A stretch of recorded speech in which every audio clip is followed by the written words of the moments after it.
नमस्कार। डीडी राजस्थान के कार्यक्रम कानून की बात में आप सभी का हार्दिक स्वागत और अभिनंदन है। दर्शकों, जब देश की कानूनी व्यवस्था का जिक्र होता है तो संविधान का जिक्र होना तो जरूरी है। जब संविधान की बात आती है तो डॉक्टर अंबेडकर की भी बात आती है। इसीलिए हमारी आज की चर्चा का विषय है डॉक्टर अंबेडकर और संविधान। इस संबंध में आज बहुत सी चर्चा करेंगे, बहुत सी जानकारियां लेंगे और उसके लिए सबसे पहले स्वागत करेंगे हमारे साथ मौजूद हमारे बेहद खास मेहमान श्री रमेश चंद्र आर्य जी को। सर, आपका बहुत बहुत स्वागत है। धन्यवाद। दर्शकों को भी नमस्कार। तो क्योंकि आज जो हमारी चर्चा रहने वाली है उसका विषय है डॉक्टर अंबेडकर और संविधान। संविधान देश की जो कानूनी व्यवस्था है उसकी आत्मा है, उसका सार है। और इसीलिए सबसे पहले मैं आपसे जानना चाहूँगी कि हमारी ये जो पूरी कानूनी व्यवस्था है इसमें संविधान का क्या अहम रोल है, क्या खासियत है, क्या स्थान है? देखिए, सबसे पहले ये जानना जरूरी है कि कोई भी लोकतांत्रिक देश जो होता है उसको चलाने के लिए हमें ये देखना पड़ेगा कि इससे पहले जो व्यवस्थाएं होती थी कि राजा का लड़का ही राजा होगा, या सामंती व्यवस्था थी, या अंग्रेजों की जो व्यवस्था थी जो वो अपने हिसाब से चलाते थे। लेकिन जब लोकतांत्रिक व्यवस्था आ गई तो लोकतांत्रिक व्यवस्था में हर चीज के लिए कानून है जी। लेकिन क्या कानून होना चाहिए, इसके लिए संविधान है। बिल्कुल, मतलब संविधान सबसे ऊपर है, सर्वोपरि है जी। उसके नीचे कानून है और उसके नीचे एडमिनिस्ट्रेटिव लॉज हैं, जैसे रिक्रूटमेंट रूल्स वगैरह है। अगर रिक्रूटमेंट रूल में कोई कमी है तो उसके लिए रेफर करेंगे भाई कानून को वायलेशन तो नहीं कर रहा है। इसी तरह से कानून में कोई कमी है तो हम रेफर करेंगे कि संविधान के हिसाब से है कि नहीं। बिल्कुल। तो जो कानून जो बनते हैं किसी भी देश, लोकतांत्रिक देश के लिए वो संविधान की भावना के हिसाब से बनते हैं। मतलब जितने भी हमें कानूनों का निर्माण करना है उससे हमें देखना है कि संविधान सबसे ऊपर है। जो भी हम कानून संविधान में जो बातें लिखी गई है कि भाई हम देश को इस तरह से चलाएंगे जी, तो उसके हिसाब से ही कानून बनेंगे, उससे अलग नहीं बन सकते। जी जी जी। तो सर, जब हम संविधान की बात करते हैं तो संविधान निर्मात्री सभा के बारे में यदि हम चर्चा करें तो बहुत से सदस्य उसमें रहे और डॉक्टर अंबेडकर का उसमें विशेष योगदान माना जाता है। आपसे ये जानेंगे कि क्या उनकी भूमिका रही संविधान निर्माण में। देखिए, संविधान को बनाना था तो ये दिसंबर 46 में जी एक कमेटी बन गई थी, कॉन्स्टिट्यूएंट असेंबली बोलते हैं। उसको ये काम दिया गया था। कॉन्स्टिट्यूएंट असेंबली में बहुत सारे लोग थे, जो प्रोविंसेस थे उनके लोग थे, जो इनके जो अंग्रेजों ने जो सिस्टम बना रखा था जी, उनके थे, प्रिंसिपलिटीज़ के जो लोग थे वो सब मिलकर के कॉन्स्टिट्यूएंट असेंबली। तो उनको जब संविधान बनाना था तो उन्होंने एक ड्राफ्टिंग कमेटी बनाई। उस ड्राफ्टिंग कमेटी के चेयरमैन डॉक्टर अंबेडकर थे। क्योंकि डॉक्टर अंबेडकर काफ़ी सब्जेक्ट्स में बहुत अच्छा नॉलेज रखते थे। उन्होंने अमेरिका, इंग्लैंड वगैरह से पढ़ाई करी थी, लॉ की भी पढ़ाई करी थी, इकोनॉमिक्स की, पॉलिटिकल साइंस वगैरह की, और वहाँ की व्यवस्थाओं को भी देखा था। तो उनको चेयरमैन बनाया गया था बहुत सोच समझ के। उनके साथ बहुत सारे मेंबर्स थे, लेकिन दुर्भाग्य से ऐसा हुआ कि वो ज़्यादा कंट्रीब्यूट नहीं कर सके। कोई बीमार हो गया, किसी ने जानबूझ के आए नहीं, इस तरह से। लेकिन अंबेडकर ऐसे व्यक्ति थे जिन्होंने अपना सारा अटेंशन इसकी ड्राफ्टिंग कमेटी के काम में लगाया और अल्टीमेटली एक ड्राफ्ट बना करके कॉन्स्टिट्यूएंट असेंबली को दिया, जो कि 26 नवंबर 1949 को फिर कॉन्स्टिट्यूएंट असेंबली में फाइनली उसको अप्रूव कर दिया और उसको इम्प्लीमेंट किया गया 26 जनवरी 1950 को। जी जी जी। सर, आपने हमें इतना सब कुछ बताया तो हमने देखा कि इस तरीके से सारी कार्यविधि हुई, बहुत सारे मेंबर्स थे और जो अंबेडकर साहब थे उन्होंने अपनी जी जान प्राण लगा करके पूरे संविधान को अपना समय दिया और सोचा कि जिस तरीके का भारत हम बनाना चाहते हैं वो तब बनेगा जब पहले हमारा संविधान बेहतर बनेगा। हम उसमें ऐसे प्रावधान ला पाएंगे जो आगे आने वाले समय में हमारे देश के नागरिकों के लिए लाभकारी साबित होंगे। इसके लिए आपसे जानेंगे कि डॉक्टर अंबेडकर साहब का जो व्यक्तित्व है वो निश्चित ही शुरुआत से ही बहुत प्रखर रहा। क्या उनके जीवन का परिचय रहा, उसके बारे में थोड़ी संक्षिप्त जानकारी आपसे चाहेंगे। देखिए, दो अलग अलग बात आपने पूछी है कि एक तो उनका अपना व्यक्तित्व क्या था, और दूसरा ये जो संविधान बनाने के लिए जो जरूरी चीज़ें क्या थी जी। तो व्यक्तित्व तो हम सब जानते हैं कि बहुत ही साधारण से परिवार में पैदा हुए थे। इनके पिताजी फौज के रिटायर्ड वो थे। उनको बड़ी दिक्कतों से सामना करते करते आगे बढ़े थे। स्कूल में भी उनको बाहर बिठाया जाता था, लेकिन फिर भी वो अपने पढ़ाई पे ध्यान रखा। बाद में धीरे धीरे उन्होंने स्कूल कर लिया, फिर उसके बाद उनको सुविधा मिली और बड़ौदा के राजा ने उनकी मदद की और विदेश में जाके पढ़ाई कर ली। वहाँ उन्होंने बहुत सारी पढ़ाइयाँ करी, ठीक है। तो अब उसमें पढ़ाई के साथ साथ उन्होंने अमेरिका की जो व्यवस्था थी और यूरोप की जो व्यवस्था थी उसको भी देखा, क्योंकि वहाँ लोकतांत्रिक व्यवस्था पहले से आ चुकी थी। और इसके साथ साथ एक चीज़ और देखी कि 1917 में, जो इन्हीं के टाइम की बात है, रूस में क्रांति भी हुई थी, वहाँ समाजवादी व्यवस्था आई थी। तो उसके क्या रिजल्ट्स थे, लोकतांत्रिक व्यवस्था के क्या रिजल्ट थे, इन सबको देख करके उन्होंने भारत की जो परिस्थितियाँ थी उसके हिसाब से संविधान को सोचा।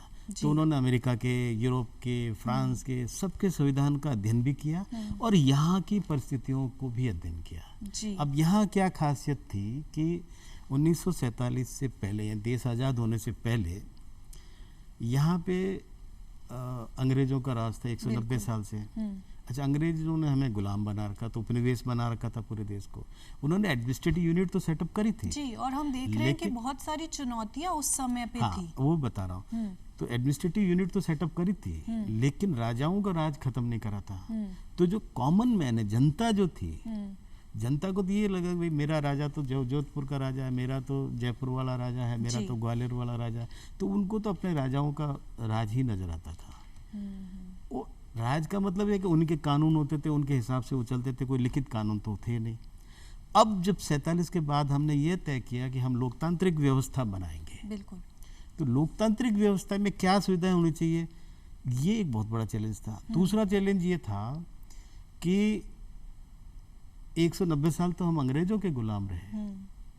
पब्लिक तो मतलब अंग्रेजों के गुलाम राजा लोग थे, राजाओं के गुलाम पब्लिक थे। लेकिन उससे पहले भी मुगलों ने यहाँ रूल किया था, तो उन्होंने भी अपने हिसाब से चलाने की कोशिश की थी। तो इससे क्या होता है कि आम आदमी का जो इनिशिएटिव और क्रिएटिविटी, ये दो जो हमारे आदमी के विकास के लिए जरूरी होती है, क्योंकि आदमी का विकास होगा तो समाज का विकास अपना आप होगा। बिल्कुल। तो इस चीज को देख करके कि भाई ये हम व्यवस्था जो 47 से पहले की व्यवस्था से अब लोकतांत्रिक व्यवस्था में आ रहे थे, हमें क्या करना पड़ेगा, ये एक बहुत बड़ा प्रश्न था।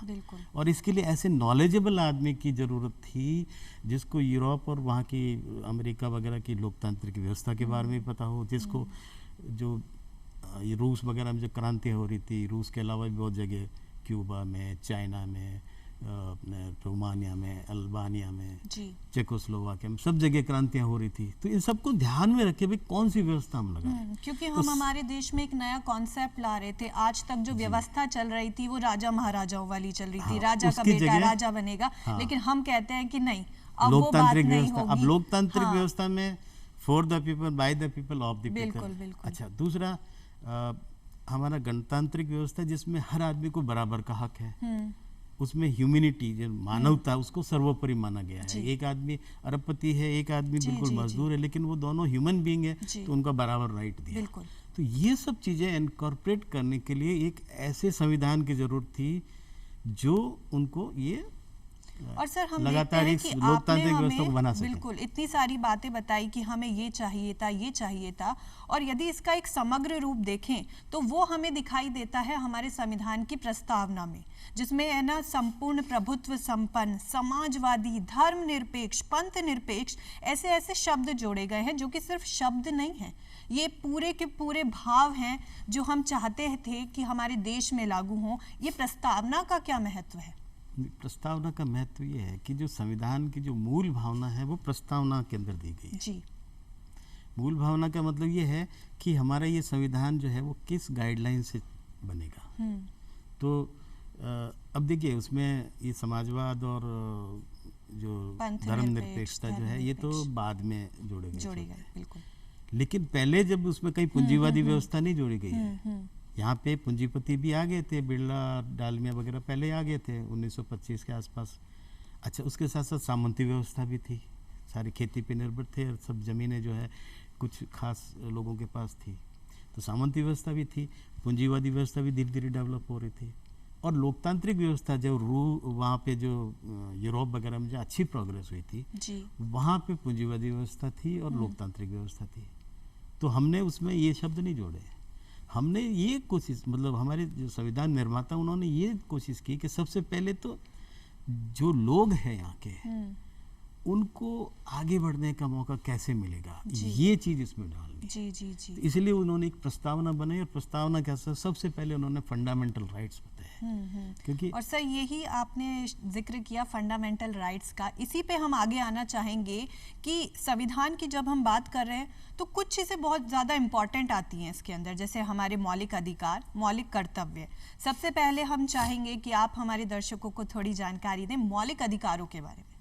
तो जैसे मैंने पहले बताया कि लगातार गुलामी के रहने से आम आदमी का जो इनिशिएटिव और क्रिएटिविटी वो खत्म हो जाती है। क्रिएटिविटी क्या होती है, जैसे साइंटिस्ट बनना है तो जब तक आप कोई खुल के किसी चीज़ पे रिसर्च नहीं करोगे, खुले दिमाग से नहीं सोचोगे तो साइंटिस्ट तो नहीं बन पाओगे। अब यूरोप कैसे प्रोग्रेस कर गया, वहाँ सारे साइंटिस्ट वहीं पैदा हो रहे थे क्योंकि उनको एक फ्रीडम मिली थी, पूंजीवादी व्यवस्था आने के बाद, लोकतांत्रिक व्यवस्था आने के बाद उनको फ्रीडम मिली थी, उन्होंने प्रोग्रेस करी। जी। हम नहीं कर पा रहे थे क्योंकि हमारे को उतनी फ्रीडम नहीं थी। तो इनके लिए जो फ्रीडम मिलने का मतलब है फंडामेंटल राइट्स में जो दिए ना, हर एक को बराबरी का अधिकार है, सोचने का अधिकार है, अपना बात एक्सप्रेस करने का अधिकार है, अपने हिसाब से जॉब का अधिकार है, अपने हिसाब से धर्म को मानने का अधिकार है। ये सब चीज़ों से क्या होता है कि जब आदमी को खुल के, तो हर एक के अंदर कुछ न कुछ योग्यता होती है जो धीरे धीरे वो उस योग्यता को बढ़ाता जाता है और एक दिन, और इसी को शायद सर्वांगीण विकास कहते हैं। नहीं, सर्वांगीण विकास तो तब होगा जब सबका विकास होगा, वो एक अलग चीज है। पर सब जब हमारा विकास होगा तो हम मिल करके पूरे देश का विकास करेंगे। के अंदर ही कवर हो जाता है सर्वांगीण। मैं दूसरी बात कह रहा हूँ कि सारे लोगों को, चाहे वो किसी भी तबके से आते हैं, सबसे पहले तो उसको अपना क्रिएटिविटी और इनिशिएटिव है ना, अपनी मर्जी से कुछ करने का। जैसे अभी आजकल जैसे ये प्रेजेंट गवर्नमेंट है वो स्टार्टअप को, ये स्टार्टअप क्या है, कोई हमारा प्रधानमंत्री थोड़ी कहता है कि ये जाके कर दो जी, उन्होंने छूट दे दी भाई आप करो कुछ, पैसे लो और करो कुछ। तो करता तो आदमी है ना जी। आदमी को करने की स्वतंत्रता कहाँ से मिलती है कि मैं जो चाहूँ अच्छा काम कर सकता हूँ, वो मिलती है हमारे संविधान से, फंडामेंटल राइट से। बिल्कुल कोई भी काम करने की स्वतंत्रता, ये पहले नहीं थी, तो ये फंडामेंटल राइट में है। कोई भी साइंटिस्ट बन सकता है। अब मैं बताऊं, देखो हमारे पुराने व्यवस्थाओं में बताऊं, देखो वाल्मीकि क्या थे, राहगीरी करते थे, मतलब चलते फिरते लोगों को लूटते थे। लेकिन जब एक बार किसी संत से उनका मुकाबला हुआ, संत ने उनको समझाया कि इसका मत करा कर, ये गलत है। तो उन्होंने कहा क्या करूं, तो उन्होंने कहा तुम अच्छे काम करो। जब उन्होंने संत के संपर्क में आए, जब उनको मौका मिला तो कितने बड़े ऋषि बन गए, रामायण का निर्माण कर दिया जो आज तक हजारों साल तक भी हमारे लिए एक बहुत बड़ा प्रेरणा का स्रोत है। वो कब किया, जब उनको मौका मिला ना। तो ये मौका फ्रीडम में मिलता है और यही मौका हमारा संविधान देता है। यही मौका हमारा संविधान, जो कि 47 से पहले नहीं मिलता था, क्योंकि तेरे को यही करना है, चाहे बोले तेरा दिमाग है या नहीं है, तेरे को यही करना है। वो अपनी रिक्वायरमेंट के हिसाब से करवाते थे। वही चीज इसमें क्या फ्रीडम सबको दे दो। और इसीलिए हमें आज़ादी चाहिए थी, क्योंकि गुलामी, आज़ादी तो सब जगह हर काल में चाहिए होती थी। बिल्कुल, गुलाम थे तब भी आज़ादी चाहिए होती थी, जिनको गुलाम थे। सामंतवादी व्यवस्था में भी लोगों को आज़ादी चाहिए थी। लेकिन ये लोकतांत्रिक व्यवस्था की खासियत थी कि अब कैसे करेंगे काम। तो ये अब राजा तो है नहीं कि भाई अपनी मर्जी से कानून बना देगा, तो उन्होंने एक किताब बना दी। और किताब में सबसे पहले फंडामेंटल राइट्स, क्योंकि पहले इस गुलामी की मानसिकता से निकलना। आज भी आप देखिए ना, आप जब भी देखेंगे ना, कोई भी विदेशी आदमी या औरत आते तो हमको ऐसा लगता है, हमारे लोगों को ये शायद बहुत बड़ा समझ, जबकि वो कई तो उनमें बिल्कुल बेकार के लोग होते, बेरोजगार हैं, उनको भत्ता मिलता है, यहाँ सस्ता है, तो यहाँ घूमते रहते हैं। लेकिन वो मानसिकता अभी भी निकली नहीं है। बिल्कुल। तो वो मानसिकता से निकलने की जरूरत है। जी। और सर हम देखते हैं कि अंबेडकर साहब ने विशेष रूप से उन लोगों के लिए काम किया, उनके लिए प्रावधान हमारे संविधान में जोड़े जिन्हें समाज में उस समय उपेक्षित रखा जाता था। बहुत सी चीज़ों को लेकर के हम जाति को ले सकते हैं, और भी बहुत सी चीज़ें थी, ऊंच नीच जैसी हमारे देश में कुरीतियाँ विद्यमान थी। हम सब मानव हैं और उन्होंने ये कॉन्सेप्ट अपनाया, उनके अंदर ये मूल भावना थी कि देखिए जब हम इंसान हैं तो हम सब इंसान हैं और हर इंसान में कोई भी भेदभाव नहीं होना चाहिए। अब हमारी ये ड्यूटी है कि जिन्हें पीछे रखा गया है हम उन्हें आगे लेकर के आए। इसके लिए उन्होंने कौन कौन से प्रयास किए?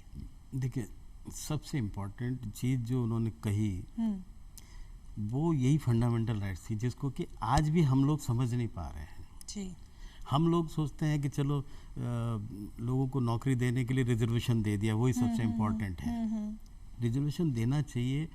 रिजर्वेशन इस तरह से है ना, जैसे किसी आदमी की टांग टूट गई है तो डॉक्टर क्या करता है, उसको बैसाखी दे देता है कि तुम बैसाखी लेके चलो, जब तुम्हारी टांग ठीक हो जाएगी तो बैसाखी हटा देंगे। तो रिजर्वेशन उस तरह की व्यवस्था है। लेकिन सबसे ज़्यादा इम्पोर्टेंट क्या है कि जो निचला तबका था उनकी ही समस्या नहीं थी, यहाँ हर आदमी की समस्या थी। क्योंकि पहले आप यहाँ के जो राजा महाराजा थे वो अंग्रेजों के गुलाम थे, जो प्रजा थी वो राजाओं के गुलाम थी, और ये जो दलित और पिछड़े थे वो उनके भी गुलाम थे, यानी गुलामों के गुलाम थे। जी जी जी। तो वो एक तो इन सब का एक ही इलाज था, फंडामेंटल राइट्स। जी जी। सबको फंडामेंटल राइट्स थे। तो ये बहुत सोच समझ के उन्होंने दिया था कि हर आदमी को मौका मिलेगा, खाली दलितों को ही नहीं, सबको मिलेगा। जी जी। फिर चूंकि जो आपस में अलग अलग जातियों में ये भेदभाव था तो उन्होंने अनटचेबिलिटी को खत्म करने के लिए कानून बनाया जी, है ना। उसको संविधान में फंडामेंटल राइट्स में नो अनटचेबिलिटी, तो वो अनटचेबिलिटी को एबॉलिश कर दिया जी। वो संविधान के फंडामेंटल राइट्स में डाल दिया ताकि उस पर्टिकुलर खास तबके को और ज़्यादा अपॉर्चुनिटी मिल सके। बिल्कुल बिल्कुल, और ये ज़रूरी है। और शायद हम देखते हैं कि जो प्रगति हम तब से लेकर के आज तक कर पा रहे हैं वो इन्हीं चीज़ों के कारण है, क्योंकि हमें मौलिक अधिकारों जैसी व्यवस्था, इतनी अच्छी व्यवस्था हमें संविधान के तहत मिली है। हम देखते हैं कि संविधान में बहुत से प्रावधान किए गए हैं, शुरुआत में भी किए गए, जैसे जैसे ज़रूरत लगी हमने अमेंडमेंट्स किए, हमने नई चीज़ जोड़ी भी। तो इस तरीके से पूरा काम करने का जो उद्देश्य है वो ये है कि हम चाहते हैं कि जो पुरानी परंपरा जिसका कि आप जिक्र कर रहे हैं इतनी देर से, कि वो जो गुलामी वाली चीज़ है वो हमारी सोच से निकलनी चाहिए। और इसी के लिए हमारा संविधान बनाया गया, एक फॉर्मेट तैयार किया गया उन लोगों के लिए भी कि कार्यपालिका को भी कैसे काम करना है, वो भी निरंकुश नहीं होगी, उनको भी कानून के तहत ही चलना पड़ेगा। ठीक है सर, हमने देखा कि जो अपने अंबेडकर साहब थे वो लॉयर थे और भी बहुत सारे फील्ड्स की उनको जानकारी थी। आज के जो लॉ ग्रेजुएट्स हैं, फ्रेश लॉयर्स हैं, इस फील्ड में जो काम कर रहे हैं, वो भी तो उन्हें प्रेरणा माने, तो उनकी क्या भूमिका होनी चाहिए देश के प्रति, अपने खुद के प्रोफेशन के प्रति? देखिए, आपने वकीलों के लिए प्रश्न पूछा है जी। लेकिन मैं इसका एक जनरल जवाब देता हूँ। चाहे डॉक्टर हो, वकील हो, टीचर हो, गवर्नमेंट सर्वेंट हो, कोई भी हो, हमारे संविधान में ड्यूटीज भी दे रखी है। बिल्कुल बिल्कुल। ठीक है, तो हम लोगों को हर वो काम करना है जिससे जो प्रियम्बल में लिखा था ना, भाईचारा बना रहे, शांति बनी रहे और लोग प्रोग्रेस करते रहे, देश आगे बढ़ता रहे। बिल्कुल बिल्कुल। तो ये खाली वकीलों के लिए नहीं है, सबके लिए हमारा संविधान है कि हम सब एक साथ मिल के आगे बढ़ें और शांति बनाए रखें। जी, जब हर आदमी अपना काम ईमानदारी से करेगा तो निश्चित ही हम आगे बढ़ेंगे, खुद भी बढ़ेंगे और देश भी बढ़ेगा। इसमें एक चीज़ मैं आपको छोटी सी कहानी से बताता हूँ कि अभी भी हम क्या चीज़ इग्नोर कर रहे हैं। संविधान में डायरेक्टली वो चीज़ नहीं लिखी है लेकिन भावना में वो चीज़ लिखी है। जो सर्कस का हाथी होता है ना जी, उसको एक छोटे से तंबू के उससे बांध देते रस्सी से। तो किसी ने पूछा कि यार ये तो एकदम खींचेगा तो पूरा तंबू गिर जाएगा। बोले नहीं नहीं, ये नहीं खींचेगा। क्यों? क्योंकि इसको हमने जब ये छोटा बच्चा था ना तब इसको बांध के रखा था, 2 महीने का था तभी पकड़ लिया था और इसने बहुत कोशिश करी लेकिन ये छूट नहीं पाया। तो उसका जो सबकॉन्शियस माइंड वो कन्विंस हो गया कि भाई मैं ये काम नहीं कर सकता। तो आज भी वो यही मान के चलता है कि मैं इसको खींच नहीं सकता, जबकि वो खींच सकता है, उसमें ताकत है। तो यही चीज अलग अलग तरीकों से अभी भी लोगों के दिमाग में नफरत, घृणा, ये वो है, ये है, ये तो। अब देखिए, आप एक बात बताऊं आपको, इजराइल जो बना है जी। तो उससे पहले जर्मनी में रहते थे लोग, 11 लाख लोगों को उन्होंने गैस चैम्बर में डाल डाल के मार दिया था। लेकिन जब उनका देश अलग बन गया तो वो क्या करते हैं, अब उन्होंने जर्मन पे हमला थोड़ी कर रहे हैं, वो कह रहे हम आगे बढ़े। बिल्कुल, ये सबसे बड़ी बात है। देखो अब द्रौपदी का जब चीरहरण हुआ था तो भीम को बहुत गुस्सा आ रहा था, तो वो उसको इतना गुस्सा आ रहा था अभी सबके मैं मार दूंगा। भगवान कृष्ण ने क्या कहा था, ये वक्त लड़ने का नहीं है, पहले जाओ अपनी ताकत को बढ़ाओ। जी जी। तो ये जो चीज है ना, वो अभी भी लोगों का, अरे तू तो निकम्मा है, अरे तू तो बेकार है, ये वो जो हाथी के साथ कर रहे हैं ना, तो कह रहे तू आगे नहीं बढ़ सकता। कुछ वो जो है गीता को मिस इंटरप्रेट करके कहते हैं ये तो पुराने जन्मों का कर्म है कि तू गरीब में पैदा, अरे गरीबी में तो अम्बेडकर भी पैदा हुआ, इतना बड़ा संविधान निर्माण कर दिया। गरीबी में तो वाल्मीकि भी पैदा हुआ तो उसने रामायण लिख दी। गरीबी में तो वो मछुआरे का लड़का व्यास भी पैदा हुआ तो उसने महाभारत लिख दी थी। बिल्कुल, बिल्कुल। ये हर एक के अंदर भगवान ने क्वालिटी दी है, बशर्ते कि उसको मौका मिले, और यही फंडामेंटल राइट्स है। जी जी जी। और इसी के लिए हमारे संविधान में ये पूरा प्रावधान किया गया है। तो हम देखते हैं कि संविधान लागू हो गया 1950 में। धीरे धीरे धीरे हमें उस गुलामी की वो जो मानसिकता थी उससे निकलना था। तो ये जो समय बीता, आज तक हम आए हैं, क्या प्रोग्रेस आप पाते हैं? नहीं, बिल्कुल प्रोग्रेस तो हुई है, इसमें कोई शक नहीं है। देखिए समाज इतना बड़ा है, 140 करोड़ लोग हैं, तो उसकी मानसिकता बदलने में समय लगता है। लेकिन अनफॉर्चुनेटली इसके लिए कोई सिस्टमेटिक एफर्ट्स नहीं किए गए हैं। हालांकि हमारी किताबों में स्वामी विवेकानंद को भी पढ़ाएंगे, राम मोहन राय को भी पढ़ाएंगे, सब पढ़ाएंगे कि भाई पढ़ लो, लेकिन हमारी पढ़ाई का एम क्या होता है, बस याद कर लो, एग्जाम दो और भूल जाओ, और नौकरी ज्यादा से ज्यादा। नहीं, नौकरी तो एक पर्पज अलग हुआ, लेकिन समाज को आगे बढ़ाने के लिए जो आपने कहा ना, मानसिकता बदलने के लिए, वो मानसिकता इस पढ़ाई के हिसाब से नहीं बदल रही है। मानसिकता बदल रही है हमारी फिल्मी लाइन से, टीवी से, हमारे जो उपदेशक लोग भाषण देते हैं उनसे थोड़ी थोड़ी बदल रही है। अब उनका एम अलग होता है जी। वो कोई अपने धर्म का प्रचार कर रहा होता है, कोई अपनी संस्था का प्रचार कर रहा होता है, वो अपने बिजनेस मॉडल बना के बैठे होते हैं। तो ये सारा जो है हमारी शिक्षा की व्यवस्था में ही इंक्लूड होना चाहिए कि हमारा क्या करैक्टर होना चाहिए जिससे कि देश आगे बढ़े। जी जी। और उस पर ज़्यादा से ज़्यादा जोर देना चाहिए, न कि एग्ज़ाम याद करके एग्ज़ाम दे करके पास होकर भूल जाओ, वो एम नहीं होना चाहिए। बिल्कुल बिल्कुल। तभी इस देश को तेज़ी से हम आगे बढ़ा सकते हैं। इसलिए डॉक्टर अम्बेडकर ने एक बहुत अच्छी बात बताई थी, वो बहुत सुनना जरूरी है। उन्होंने कहा कि देखो, जब हम पढ़ लिख जाते हैं ना, पढ़ना लिखना सीख जाते हैं, तो उसको हम लिटरेट बोलते हैं, पढ़ा लिखा बोलते हैं। मैं आपको बहुत इंपॉर्टेंट बात बता रहा हूँ, क्योंकि आज भी टीवी चैनल्स में आप जो देखेंगे, अरे ये तो पढ़ा लिखा है, ये तो उन्होंने बड़ा साफ साफ बताया था, एक पढ़ा लिखा, लेकिन उससे हायर लेवल जो होता है उसको कहते हैं एजुकेटेड, एक शिक्षित हो गया। यानी जब वो सभ्यता, बोलचाल का तरीका, सिविलाइज्ड मैनर्स में बात करना सीख जाता है, तब उसको एजुकेटेड बोलते हैं। जी जी। और एक उससे बहुत ज्यादा ऊपर चला जाता है जिसको कहते हैं बुद्धिजीवी, इंटेलेक्चुअल। उसको कहा था इंटेलेक्चुअल वो होता है जिसके अंदर इतना ज्ञान होता है कि वो अपने ज्ञान के द्वारा पूरे समाज की दिशा ही बदल सकता है। जी। ऐसे इंटेलेक्चुअल्स की जरूरत है। एग्जैक्टली। तो हमारा भी उद्देश्य यही है आज इस प्रोग्राम को करने का। आप हमारे साथ इतनी सारी बेहतरीन जानकारियां साझा कर रहे हैं, निश्चित ही हम भी कुछ परिवर्तन लेकर के आएंगे। सर, संशोधन के बारे में भी मैं आपसे जानना चाहूंगी, जैसे संशोधन जी, कि हमारा ये पूरा संविधान है, इतने सारे प्रोविजंस हैं। अब मान लीजिए जिस टाइम पर इसकी रचना की गई, इसको लिखा गया, तैयार किया गया, तब परिस्थितियां अलग थी। समय बदलता जा रहा है, चीज़ें बदल रही है, टेक्नोलॉजी आ रही है, लोगों के विचार बदल रहे हैं, तो परिवर्तन हर चीज़ में होता है। यदि हम चाहें कि हमें संविधान की भी कुछ चीज़ों में परिवर्तन करना है, तो क्या ये संभव है? क्या ऐसा होता है? संशोधन का प्रोविजन दिया हुआ है ना। देखिए, माइनर जो उसमें वो चेंजेस करने होते हैं, छोटे मोटे चेंजेस होते हैं, तो मेजॉरिटी लोकसभा में जो मेजॉरिटी होती है वो उससे लोकसभा राज्यसभा मेजॉरिटी से पास करके उसको बदल सकते हैं। लेकिन अगर कोई मेजर चेंज करना होता है तो उसके लिए 2/3 मेजॉरिटी चाहिए होती है जी।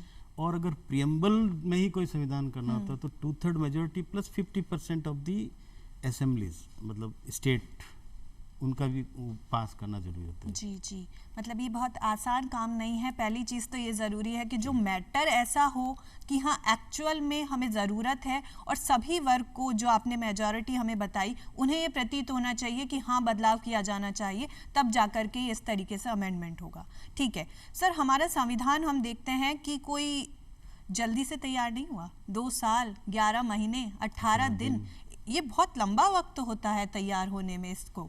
तो आपने जैसे बताया कि उन्होंने, अंबेडकर साहब ने इन देशों की यात्रा करी, इन देशों की यात्रा करी, और देखा कि हाँ यहाँ पे ये चीज़ अच्छी है, हम इस चीज़ को हमारे देश में लागू कर सकते हैं। और ये काम करना बहुत ज़रूरी था, क्योंकि हम यूरोपियन कंट्रीज़ की चीज़ें देखते हैं, वहाँ की परिस्थितियाँ अलग हैं।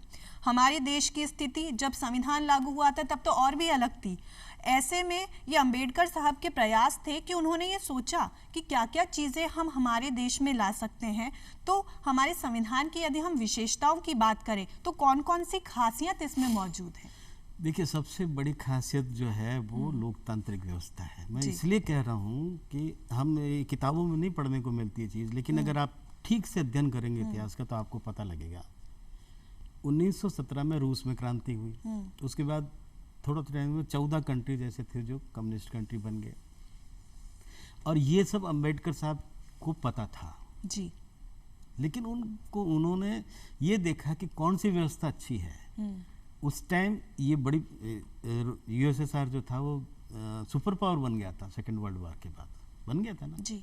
लेकिन फिर भी अंबेडकर साहब ने उसमें समाजवाद वर्ड नहीं जोड़ा था, क्योंकि उनको ये पता था कि भारत के लिए सबसे बढ़िया डेमोक्रेटिक सिस्टम है। और आज हम देखते हैं कि वो जो समाजवादी व्यवस्था थी वो खत्म होकर के वो भी पूंजीवादी बन गई वापस। बिल्कुल बिल्कुल। तो ये उनकी कितना गहन अध्ययन था दुनिया के बारे में भी, अपने देश के बारे में भी, कि उन्होंने कहा लोकतांत्रिक व्यवस्था ही सबसे अच्छी व्यवस्था है। जी। तो सर, मुझे ये विश्वास है, उम्मीद नहीं है, आज पूरी विश्वास है कि ये जो इतनी ज्ञानवर्धक चर्चा आज हुई है, दर्शक सुन रहे हैं, देख रहे हैं, निश्चित ही आपने जितने भी अधिकार बताए, बातें बताई, उससे हमें अवेयरनेस मिली है, जानकारियाँ मिली है, जो कि हमें आगे बढ़ने के लिए और खुद के दायित्व के अनुसार चलने के लिए प्रेरित करेंगे। आपने कार्यक्रम में शिरकत की, इतना अमूल्य समय दिया, जानकारियाँ दी, उसके लिए आपके बहुत बहुत आभारी हैं। धन्यवाद। धन्यवाद। तो दर्शकों, आज की चर्चा के बाद हम ये कह सकते हैं कि ये जो हमारा संविधान है ये ऐसे ही नहीं बना, बहुत मेहनत लगी, बहुत ज्ञान लगा, बहुत जानकारियाँ इकट्ठी की गई, अनुभव से कार्य किया गया। सबने अपना सिर्फ समय नहीं लगाया, तन मन प्राण जी जान लगा करके इसे तैयार किया गया, इसलिए ताकि शहीदों के सपनों का भारत बनाया जा सके, इसलिए ताकि फिर से भारत को विश्व गुरु, जगत की एक महान उपलब्धि वाली देश बनाया जा सके, फिर से सोने की चिड़िया हम अपने आप को कहलवा सके। अगली बार नई जानकारियों के साथ आपसे मुलाकात करेंगे, तब तक के लिए इजाज़त दीजिए। नमस्कार। नमस्कार।